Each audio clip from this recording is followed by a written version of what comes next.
How are we so lost? Where did this epidemic of overthinking come from? And how did intuition become such a lost art? Welcome to the Bold Perspectives podcast. I am your host, Archie Del Rey, and this episode is a deep dive on intuition. We're going to look at the question, is it real or is it a myth? We're going to demystify what is intuition and what is it not, trying to understand the mechanics of it. And then we're going to talk about the different channels of accessing your intuition and how you can train them in a very practical way. So make sure to stick around and also make sure to check out the current resources, events and offerings that we have by visiting archiedelrey.com/intuition. Have you ever seen a superhero create like a decision matrix? Like take a piece of paper and make a table where he would look at the pros and cons of the different options of a decision and then calculate the perfect choice. Somehow, superheroes do not do that. Instead, they tend to have a hunch, an intuition, like a knowing. It's like there's these moments where they feel it in their bones, what is the right thing to do. And I believe that the reason why we love these stories, we love superhero stories, is that we all have a longing for this kind of life because it feels so purposeful, it feels meaningful when you have a life that is part of a bigger picture, part of something beyond your own understanding. So we all have this sort of longing to be like Frodo or like Batman or like Neo from the Matrix, to just know what is the right thing to do, to have this sort of mystical or magical guidance. But instead we tend to be stuck in our heads. A recent study from the University of 73% of millennials tend to suffer from overthinking. And I mean, you can do your own empirical study. You can just think of 10 or 20 people who you spend most time with, people that you have around you, and ask yourself, do these people live their lives like Neo from the Matrix? Do they have these hunches and intuitions? Or do they tend to overthink their choices? So how real is this intuition thing? I mean, I have a master's degree in engineering. And the technical university, what they teach you is the decision matrix. It's a very analytical, very rational method of writing down the different criteria that are important for a certain decision, to attach different ratings to these criteria, like to differentiate the more important and the less important ones, and then to assign mathematical values to them and literally calculate the best decisions. But I tell you one thing, talking to experienced engineers, maybe they use these methods to kind of get an overview about the problem, to write the different criteria that are important to gather information and stuff. But all engineers tend to talk about the so-called educated guess. It's that interesting phenomenon where the decision-making process becomes sort of a black box thing, where you feed in information into your mind, and then in the end, it's like your body spits out some sort of a snap decision, what feels like literally like a hunch, like, I'm guessing this is the right way to go. So even though the preparation process, the analysis of the problem tends to be rational, but the decision making, the answer to the question, what is the next step? Like, which direction do we proceed? Talking to the professionals, this tends to be a fluffy and not so rational process. And I noticed even during my studies that when I was solving difficult mathematical equations where you have lots of different options where to go when you have this problem in front of you, and you could try to use this theory, you could try to use this method. There's literally like dozens of different methods that you can apply. I used to notice that I tend to get these hunches. I had these moments of like, this equation feels like it can be solved by plugging in this substitution with like a, I don't know, this thing or that thing. And even though those were not 100% accurate, but it showed me that there is this tendency to have these educated guesses. And when I was tutoring other students who were struggling with mathematics, because I was relatively good at mathematics most of the time, I noticed that the whole math thing was not so much about being gifted in logical thinking, because everybody's good in logical thinking. Like everybody can apply logic. But it was rather a question of trust. I noticed that those who struggled most did not trust these hunches. They were looking at an equation and going like, how do I know where to go from here?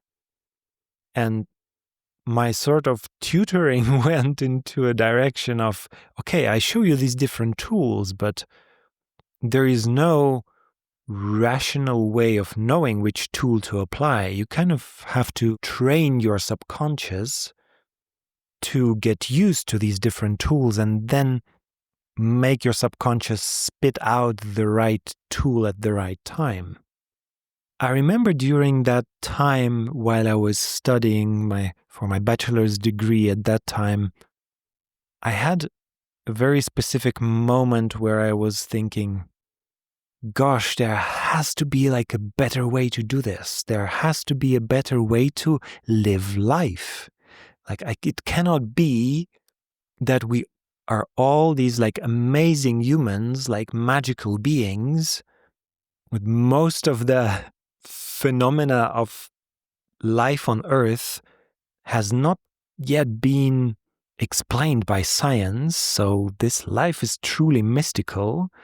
And we all pretend to be thinking machines and calculators on two legs. Like, how could that be?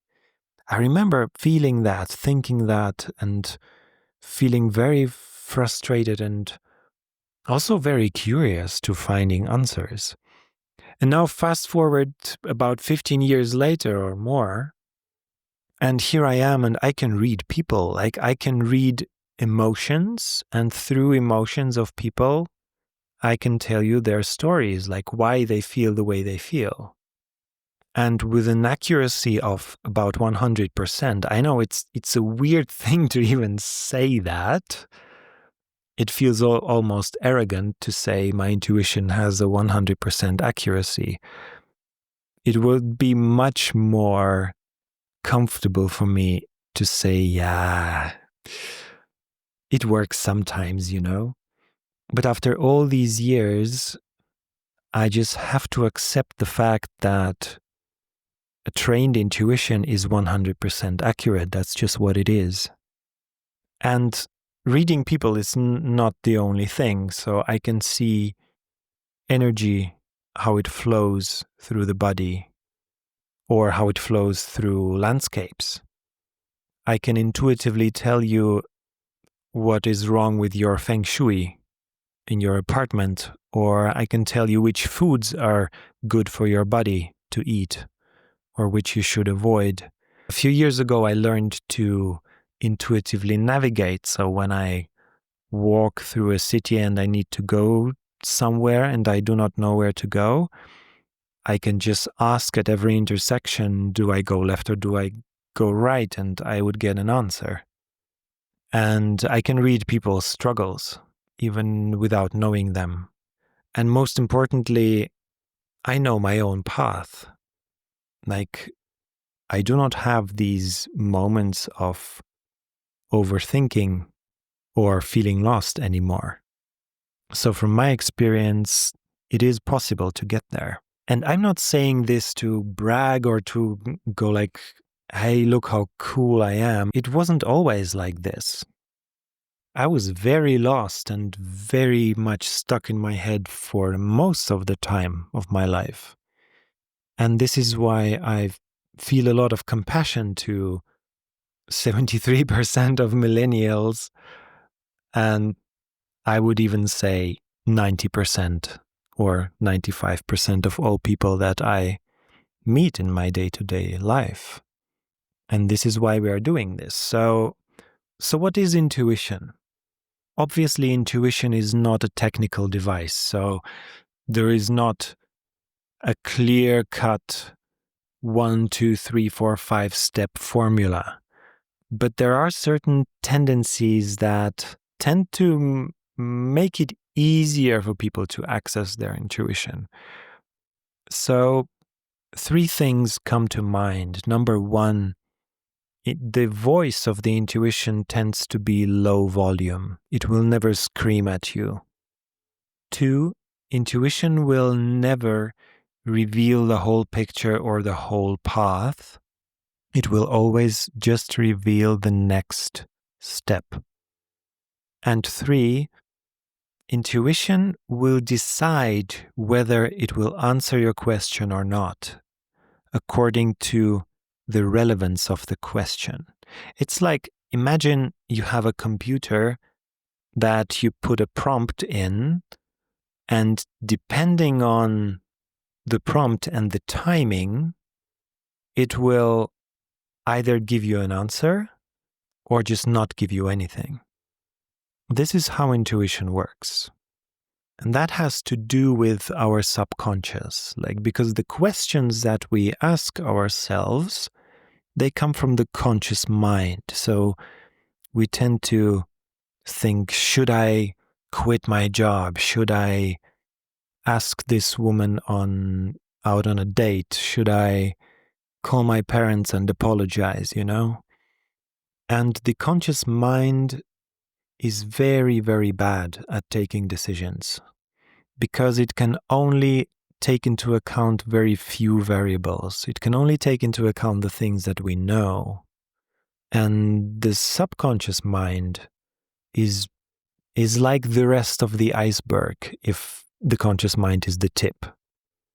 The subconscious mind takes into account everything that we encountered.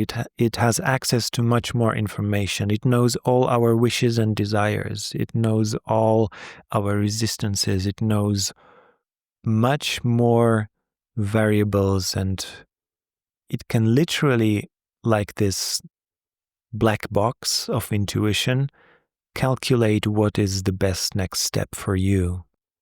And it does, whether you want it or not. And it is always based on relevance. And what I mean by relevance is what is relevant for you on your life path. This is very different than trying to get an objective truth. Like, imagine you are walking through a city that you're not super familiar with on a sunny day, and you want to go and get some food. So you're standing on a crossroads and you wonder, do I go left into the old town or do I go right across the bridge? So maybe there is the perfect restaurant for you. Maybe there is this exact place where you get the perfect food for you. From an objective perspective, your intuition should guide you to where you find the best food for you. But consider this. You stand there and the perfect food would be down the road to the left, and your intuition guides you to the right. Why would it do that? And then you go right and you cross the bridge, and then you bump into an old friend that you haven't seen since like 5 years. And then you start talking, and then you realize that he's working on a very similar project like you are. And then you get into this conversation, and then you write down his phone number, and next day you call him, and then you spend 3 hours on the phone talking about a business idea together. And then a few weeks later, he becomes your business partner, and you see where this is going. Like, there is much more things to consider than our linear, rational mind can hold. So this is why your intuition will always just give you the next step based on what is relevant to you right now. And it will do so at low volume, and it will always give you just the next step and not the full picture. Now, just a few distinctions on what intuition is not. I will give you 4 of them. Number 1 is judgment, or anything that makes sense. Intuition does not need to make sense.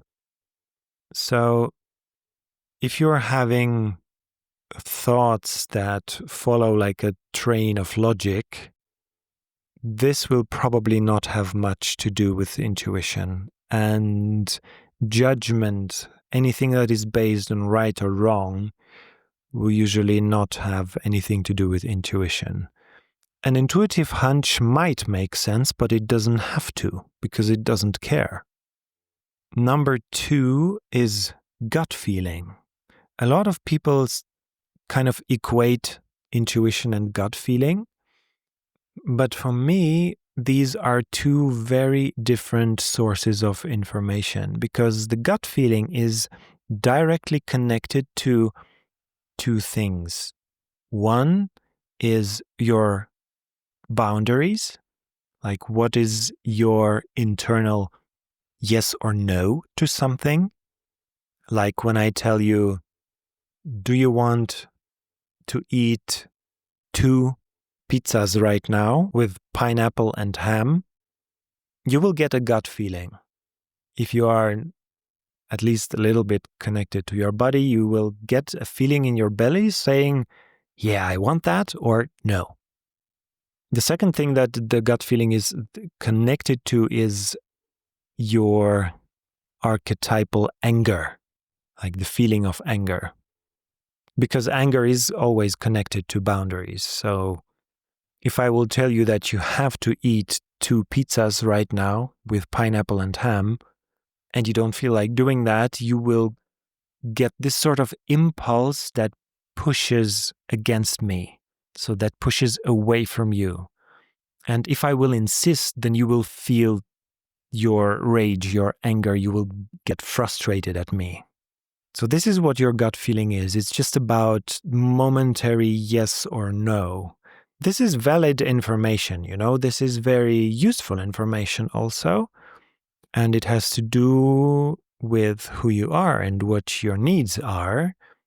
But it is not the guidance system that we're talking about when we talk about intuition.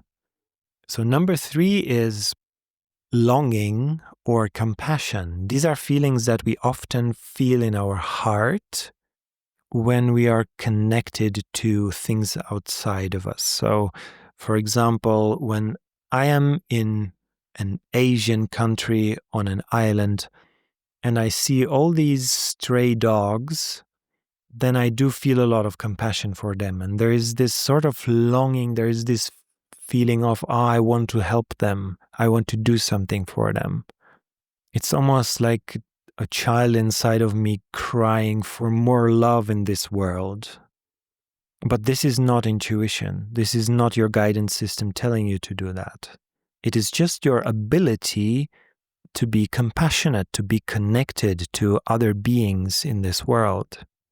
Do not confuse that with intuition. Because if that was intuition, then people who are intuitive would spend their whole life trying to rescue dogs.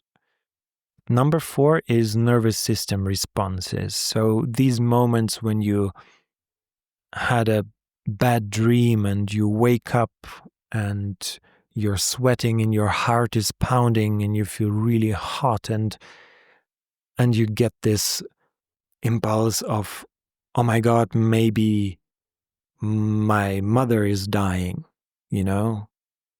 Remember I told you before that the intuition is a very soft voice. It will never scream at you. So these moments are not intuitive hunches. These moments are rather trauma responses or information that gets revealed in that moment from your subconscious, but it does not teach you about the current situation and the truth of the current situation and the next steps that you need to go. It rather teaches you about what is in your backpack and what you are preoccupied with at the moment.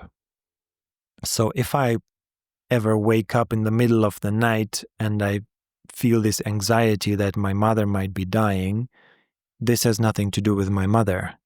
The next question for me would be, why am I feeling this? Why am I thinking this? What am I worried about? This is always about me. This is not about the next step. So now that we slowly put together this puzzle of what intuition is and what it is not, let's look at some practical ways to access intuition. What are some channels how intuition may come through you and how to train them? I will give you 5 of these. Number 1 is dreams. Often intuition comes through dreaming. And the easiest way to train your dreams is by acknowledging them, either by telling them to other people or even better, journaling, writing them down. When you make a habit of writing down your dreams, I can tell you through my own experience, then they will become much clearer.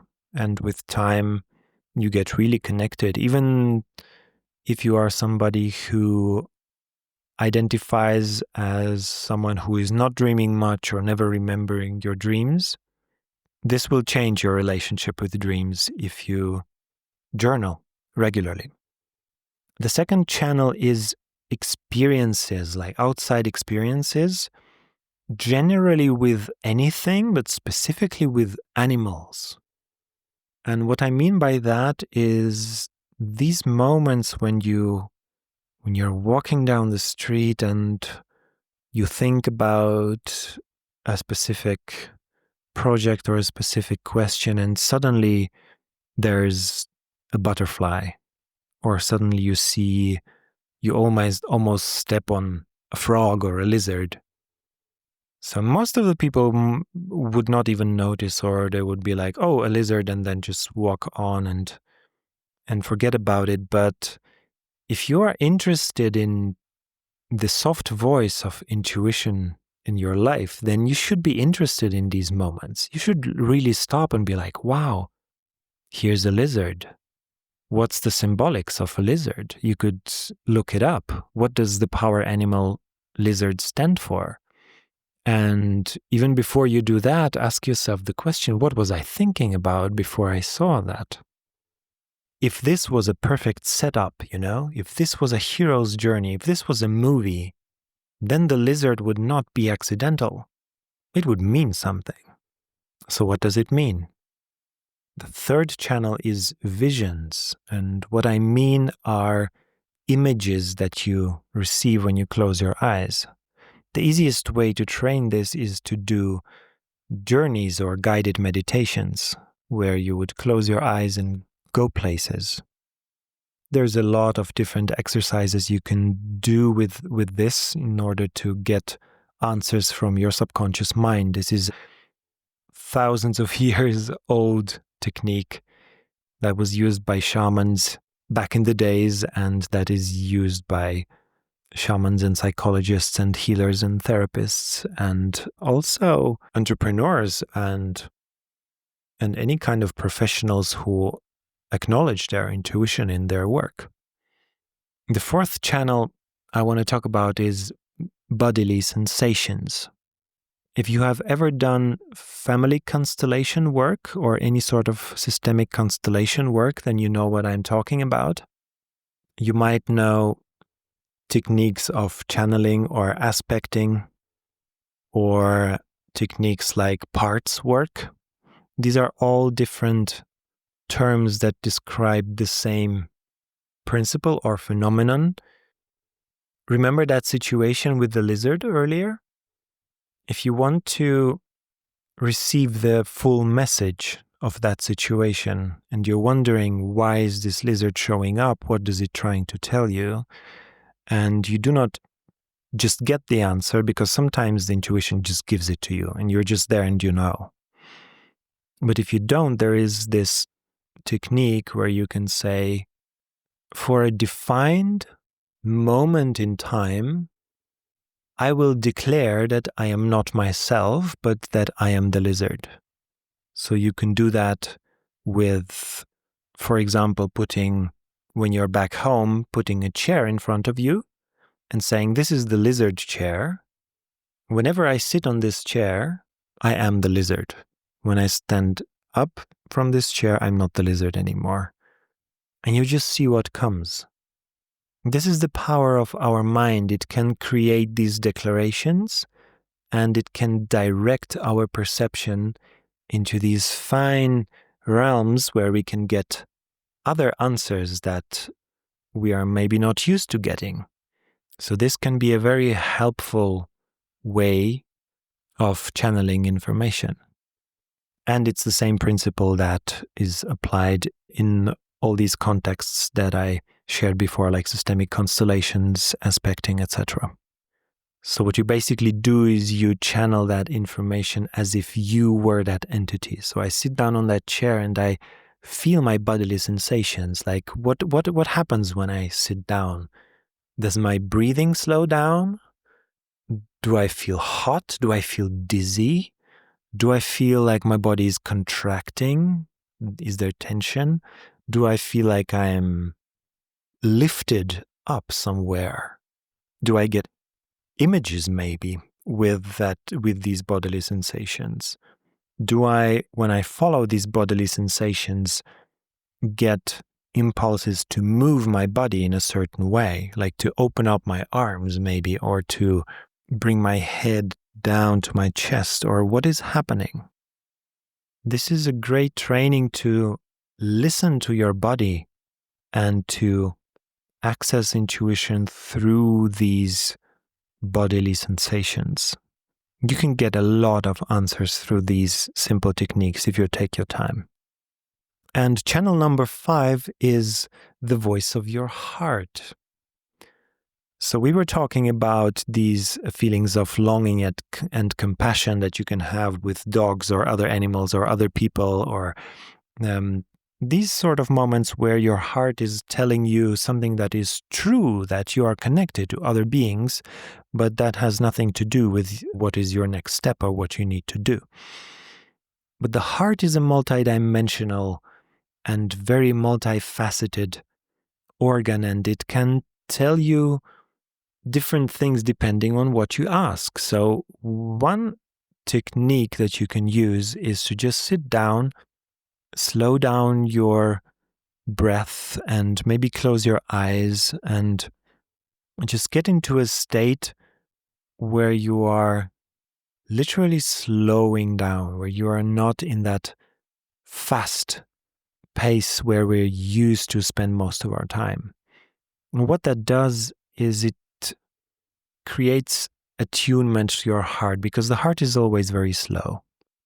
It is not loud, it is not fast, it is not running anywhere. And you can sit down and breathe slowly and put your hands on your chest and just listen and see if it reveals anything to you. And you can also ask questions and be like, heart, how are you? Heart, what do you have to tell me? Heart, what do you feel about this question that I have or this project that I have? What do you think is important? And be open. acknowledge that it might have an unexpected opinion, that it might tell you things that might not make sense right now, but might make sense later. So looking at all these channels, and of course there is more, but this is just a little overview, you probably notice the common themes, the common threads here. So first, acknowledgement is the most important aspect of when you want to work with intuition. You have to acknowledge what is there. You cannot just run around blindly and not listening to the signs that are already there. Then you have to be radically open. You have to let go of a certain outcome. You have to let go of the idea that it has to make sense or that it has to adhere to some laws or ideas. It will just give you what it wants to give you, and all you can do is listen. If you want to take away like one thing out of this episode about the question how you can access your intuition more, then it is just spend more time anywhere else than in your head. You know, like blind people tend to like feel and hear much more than people who have perfect eyesight. Why is that? That is because they literally spend much more time than most of us feeling and hearing. So wherever you put your focus gets trained. So when you put your focus on journaling your dreams, when you put your focus on acknowledging those funny experiences and moments in your life in interacting with the outside world, when you spend moments journaling, spend your moments closing your eyes and doing body scans, connecting with your body, or doing these exercises that you can do, or try out family constellations, see how it goes, or connecting with your heart. Any time that you spend connecting with your emotions, connecting with your heart, connecting with your inner world, connecting with whatever your body wants to do, even things like dancing, being in the moment and not thinking about it, that is intuition training. So I hope that was helpful. If you're interested in more, we have different resources and sometimes events as well. You can check out archiedelrey.com/intuition to find out more. And I wish you the best of luck. This was Bold Perspectives podcast. Take care and see you in the next one.